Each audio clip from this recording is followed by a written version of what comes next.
നമസ്കാരം. നാട്ടുരാജ്യം ന്യൂസിലേക്ക് സ്വാഗതം. രാഷ്ട്രീയ വാർത്തകൾ. തൊടുപുഴ മുനിസിപ്പാലിറ്റിയുടെ പരിധിയിൽ UDF രാപ്പകൽ സമരത്തിന്റെ ഉദ്ഘാടനം തൊടുപുഴ MLA PJ ജോസഫ് നിർവഹിച്ചു. രാപ്പകൽ സമരത്തിന്റെ അധ്യക്ഷ പദവി അലങ്കരിച്ചത് MA കരീം. കൗൺസിലർക്ക് പ്രഭാഷണം ഷിബിലി താഹിബ്. ജനങ്ങളുടെ നിത്യജീവിതത്തിനുള്ള എല്ലാ കവാടങ്ങളും അടഞ്ഞു കിടന്നപ്പോൾ പൊതുജനങ്ങൾക്ക് ജീവിക്കാൻ ആവശ്യമായ 5 നിബന്ധനകളാണ് UDFന്റെ രാപ്പകൽ സമരം. തൊടുപുഴ മുനിസിപ്പാലിറ്റി പരിധിയിൽ നടക്കുന്ന ഈ സമരം രാത്രി 10 മണി വരെ മാത്രമേ ഉള്ളൂ. ഉന്നയിക്കുന്ന ആവശ്യങ്ങൾ: ത്രിതല പഞ്ചായത്തുകളുടെ ഫണ്ടുകൾ വെട്ടിച്ചുരുക്കരുത്. 2. ട്രഷറി നിയന്ത്രണം പൂർണ്ണമായും പിൻവലിക്കുക. 3. കർഷകരുടെ വായ്പ പലിശ എഴുതിത്തള്ളുക. 4. ജപ്തി നടപടികൾ നിർത്തിവെക്കുക. 5.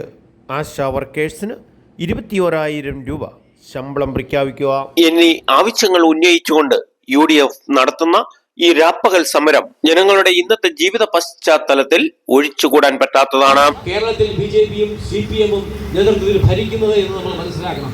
ഈ ലെവൽ പോയി കഴിഞ്ഞാൽ നമ്മളുണ്ടാക്കിയ മൂല്യങ്ങളും നമ്മളുണ്ടാക്കിയ ധർമ്മങ്ങളും നമ്മളുണ്ടാക്കിയ സ്വാതന്ത്ര്യങ്ങളും ഭരണഘടന അവിടെ നിർത്തിക്കൊണ്ട് തന്നെ ആ ഭരണഘടനയിലെ കാര്യങ്ങൾ ഒരുപോലെ നടപ്പാക്കാതെ ഭരണഘടനാ സ്ഥാപനങ്ങളെ നിർജ്ജീവമാക്കിക്കൊണ്ട് തദ്ദേശ സ്വയംഭരണ സ്ഥാപനങ്ങളെ നിർജ്ജീവമാക്കിക്കൊണ്ട് സാധാരണ ജനങ്ങൾക്ക് യാതൊരു സേവനം കിട്ടാത്ത അവസ്ഥയിൽ ആയിക്കൊണ്ടിരിക്കുന്നു കേരളത്തിന്റെ അവസ്ഥ എന്ന് നമുക്ക് മനസ്സിലാക്കണം.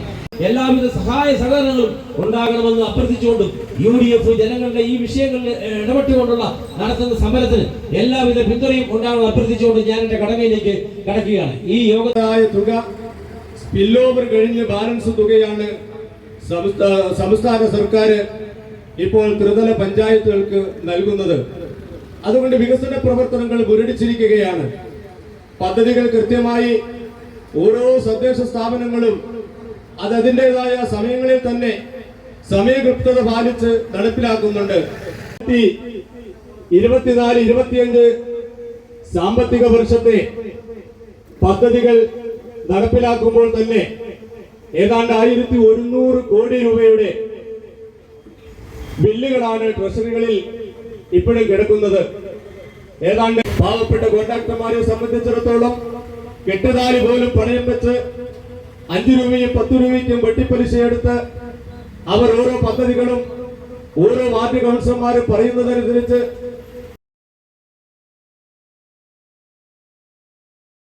തദ്ദേശ സ്വയംഭരണ സ്ഥാപനങ്ങളിൽ കിട്ടേണ്ട വിഹിതം വെട്ടിക്കുറയ്ക്കുകയും അതിനെ സമയത്ത് കൊടുക്കാതിരിക്കുകയും ചെയ്യും. ഫണ്ട് അലോട്ട് ചെയ്താൽ അത് ചെലവ് ചെയ്യാൻ കഴിയും. അങ്ങനെയുള്ള വളഞ്ഞ മാർഗങ്ങളിലൂടെ ഈ തദ്ദേശ സ്വയംഭരണ സ്ഥാപനങ്ങളെ ബലഹീനമാക്കുകയാണ്. കേന്ദ്ര ഗവൺമെൻറ് സംസ്ഥാനത്തിന് വിഹിതം നൽകുന്നില്ല എന്നുള്ള പരാതി ഉറപ്പുണ്ട്. അത് അംഗീകരിക്കാം. ആവശ്യത്തിന് മാത്രം ഫണ്ട് കിട്ടുന്നില്ല. പക്ഷേ അതുപോലെ ഈ സംസ്ഥാന ഗവൺമെൻറ് തദ്ദേശ സ്വയംഭരണ സ്ഥാപനങ്ങൾക്ക് ജനകീയ ആസൂത്രണത്തിൻ്റെ പേരിൽ നീക്കി വച്ചിരിക്കുന്ന ഫണ്ട് കൊടുക്കാതിരിക്കുക.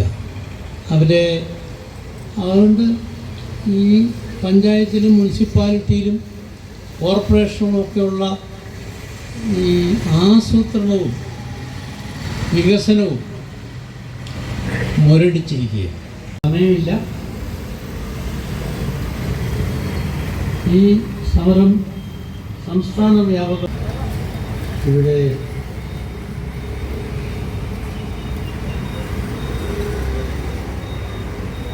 മറ്റു പല കാര്യങ്ങളെ സംബന്ധിച്ചും ഇവിടെ കരീം പറയുകയുണ്ടായി. ഞാനത് ആവർത്തിക്കുന്നില്ല.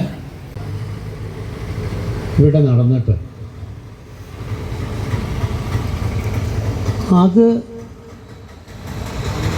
തീരെ പാവപ്പെട്ട ആളുകളാണ്. അവർക്ക് ഓണറേറിയം വർദ്ധിപ്പിക്കുക എന്നുള്ളതാണ്. അത് മാത്രം പറയല്ല. മന്ത്രി യോഗം വിളിച്ചാൽ ഇന്ന് കൊടുക്കാതെ ഏറ്റവും പാവപ്പെട്ടവരുടെ ആനുകൂല്യങ്ങൾ നാട്ടുരാജ്യ ന്യൂസിന് വേണ്ടി ക്യാമറ റിപ്പോർട്ടിംഗ് കെ വിജയൻ.